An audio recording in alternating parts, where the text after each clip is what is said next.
అందరికీ నమస్తే. నేను మీ Anjali. Welcome back to Anjali cooking. ఈరోజు మన వీడియోలో కేవలం కప్పు గోధుమ పిండితో పిల్లలైనా పెద్దలైనా చాలా ఇష్టంగా తినేలాగా ఒక మంచి స్వీట్ రెసిపీని చూపించబోతున్నాను. చాలా అంటే చాలా ఈజీగా చేసుకోవచ్చండి. ఎక్కువ కష్టపడాల్సిన పని లేదు, ఎక్కువ ఇంగ్రీడియంట్స్ కూడా అవసరం లేదు. అన్నీ ఇంట్లో ఉండే వాటితోనే కేవలం 10-15 నిమిషాల్లో ఈ స్వీట్ అయితే చేసి పెట్టండి. 1కి 4 లాగించేస్తారు. సో ఇక లేట్ ఎందుకు, ఈ రెసిపీ ప్రాసెస్ ఏంటో చూసేయండి. చూసే ముందు ఈ వీడియో నచ్చితే లైక్ చేసి ఈ వీడియోని మీ ఫ్రెండ్స్ అండ్ ఫ్యామిలీకి షేర్ చేసి మా ఛానల్ సబ్స్క్రైబ్ చేసుకోండి. ముందుగా ఒక మిక్సింగ్ బౌల్ని తీసుకొని అందులోకి 1 కప్పు దాకా గోధుమ పిండి తీసుకోవాలి. ఇప్పుడు ఈ బౌల్ను పక్కన ఉంచండి. నెక్స్ట్ ప్రాసెస్ ఏంటో చూద్దామండి. ఇప్పుడు స్టవ్ ఆన్ చేసి స్టవ్ మీద ప్యాన్ పెట్టి అందులోకి ఇందాక మనం గోధుమ పిండి తీసుకున్న అదే కప్పుతో ఒక అరకప్పు దాకా బెల్లం తురుము కూడా వేసుకోండి. నెక్స్ట్ అదే కప్పుతో ఒక అరకప్పు దాకా నీళ్ళు కూడా తీసుకోవాలి. నీళ్లు పోసి గరిటెతో జస్ట్ ఒకసారి మిక్స్ చేసి ఈ నీళ్ళను మీడియం ఫ్లేమ్లో మరిగించండి. నీళ్ళు ఇలా మరగటం స్టార్ట్ అయ్యాక నెక్స్ట్ ఇందులో ఒక 3 యాలకుల్ని దంచి వేసుకోండి. లేదా ఈ యాలకుల ప్లేస్లో మీ దగ్గర యాలకుల పౌడర్ ఉన్నా సరే అదైనా వేసుకోవచ్చు. యాలకులు దంచి వేశాక 1 నిమిషం మరిగించండి. ఈ స్వీట్ కోసం పాకం ఏమీ రావాల్సిన పని లేదండి, జస్ట్ బెల్లం కరిగితే సరిపోతుంది. ఇప్పుడు స్టవ్ ఆపేసి ఈ గిన్నెను పక్కకు తీసి ఇందాక మనం గోధుమ పిండి ఒక బౌల్లోకి కొలిచి పెట్టుకున్నాం కదా, అందులోకి ఈ బెల్లం వాటర్ని పోసుకోవాలి. ఇలా స్ట్రెయినర్తో బెల్లాన్ని వడగట్టి తీసుకోండి. ఇలా చేయడం వల్ల బెల్లంలో నలకలు ఏమైనా ఉంటే అవి పోతాయండి.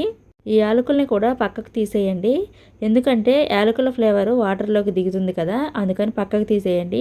స్పూన్తో బాగా కలిపి నెక్స్ట్ ఇందులోనే ఒక అరకప్పు దాకా పాలను తీసుకోవాలి. పాలు పోసి ఎక్కడ గడ్డలు లేకుండా బాగా కలపండి.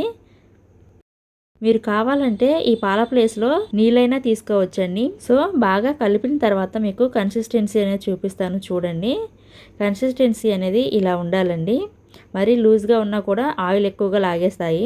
ఇప్పుడు ఇందులో ఒక చిటికెడంతా వంట సోడా వేసుకోండి. నెక్స్ట్ ఒక పావు టీ స్పూన్ కంటే కొంచెం తక్కువ ఉప్పు వేసుకొని బాగా మిక్స్ చేసుకోవాలి. ఇప్పుడు మనకి బ్యాటర్ అయితే తయారైపోయిందండి. ఈ పిండిని గ్లాసులోకి కానీ ఒక గిన్నెలోకి కానీ తీసుకొని రెడీగా పక్కన ఉంచండి. నెక్స్ట్ స్టవ్ ఆన్ చేసి స్టవ్ మీద డీప్ ఫ్రైకి సరిపడా ఆయిల్ని తీసుకొని ఆయిల్లో ఇలాంటి మూత మీ దగ్గర ఉంటే అది ఆయిల్లో వేసి ఆయిల్ని బాగా వేడి చేయండి.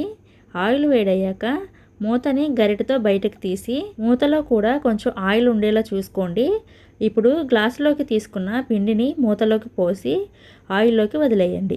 లైట్గా పొంగటం స్టార్ట్ అయిన తర్వాత అప్పుడు గరిటెతో ఆయిల్ని ఇలా పైకి అనండి. ఇలా ఆయిల్ని పైకి అనడం వల్ల బాగా పొంగుతుందండి. బాగా పొంగి మూత నుండి రిమూవ్ అవుతుంది.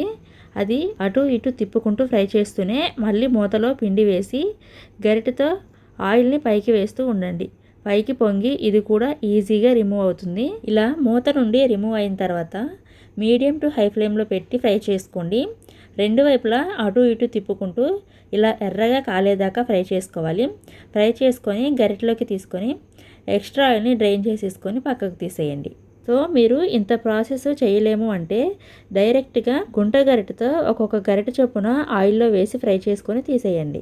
సేమ్ ఇదే విధంగా మిగిలిన పిండి అయిపోయేదాకా కూడా కంటిన్యూ చేయండి. సో అంతేనండి, చూశారు కదా, చాలా సింపుల్గా టేస్టీగా గోధుమ పిండితో స్వీట్ అయితే తయారైపోయింది. టేస్ట్ అయితే చెప్పక్కర్లేదండి, చాలా బాగుంటుంది. 1కి 4 లాగించేస్తారు, అంత రుచిగా ఉంటుంది. అండ్ ఇది సింపుల్గా చేసుకోవచ్చు కాబట్టి మీరు కూడా తప్పకుండా ట్రై చేయండి. ఎప్పుడైనా పిల్లలు కానీ పెద్దలు కానీ స్వీట్ చేయమని అడిగినప్పుడు వెంటనే ఇలా చేసి పెట్టండి, చాలా ఇష్టంగా తింటారు. సో మీరు కూడా తప్పకుండా ట్రై చేయండి. ట్రై చేశాక మీ ఫీడ్బ్యాక్ను కామెంట్ రూపంలో తెలియచేయండి. ఈ రెసిపీ నచ్చితే లైక్ చేసి ఈ వీడియోను మీ ఫ్రెండ్స్ అండ్ ఫ్యామిలీకి షేర్ చేయండి. మా ఛానల్ సబ్స్క్రైబ్ చేసుకోండి. Thank you for watching.